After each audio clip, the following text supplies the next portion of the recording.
గవర్నమెంట్లు మారుతూ ఉంటాయి. ఒక ప్రభుత్వం పోతుంది, ఒక 10 ఏళ్ళు ఒక ప్రభుత్వం పాలించింది, తర్వాత ఇంకో ప్రభుత్వం పాలిస్తూ ఉంటుంది.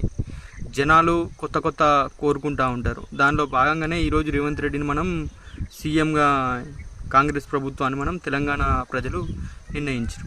దీని ప్రకారం ఆలోచిస్తే సరే, ప్రభుత్వం ఏదైనా 10 ఏళ్లలో జరిగిన అభివృద్ధిని అయితే మనం అభివృద్ధి కోసం చేసిన, ప్రజల కోసం చేసిన పనులను ఎప్పుడు మనం పక్కన పెట్టొద్దు. అయితే సింపుల్ ఎగ్జాంపుల్, మన హాఫ్ నాలెడ్జ్ ఫెలోస్ ఎవరైతే ఉంటారో పొలిటికల్గా, వాళ్ళ గురించి నేను ఒకటి చెప్తున్నాను. ఏమవుతుందంటే, ఇప్పుడు కాళేశ్వరం ప్రాజెక్టు కేసీఆర్ ఇంట్లోకి పైసలతో కట్టలేదు, జనాల ప్రజలతోని కాళేశ్వరం ప్రాజెక్టుని కట్టిండు.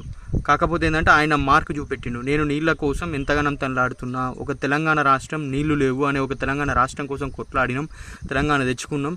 ఆయన స్ఫూర్తి అంటే ఆయనకు వచ్చిన ఇంటెన్షన్ ఏంటంటే నీళ్ళు ఇవ్వాలి, తెలంగాణ రైతులకు కరెంట్ ఇవ్వాలని చెప్పేసి అద్భుతంగా నీళ్ళు ఇచ్చే ప్రయత్నంగా కాళేశ్వరం ప్రాజెక్టుని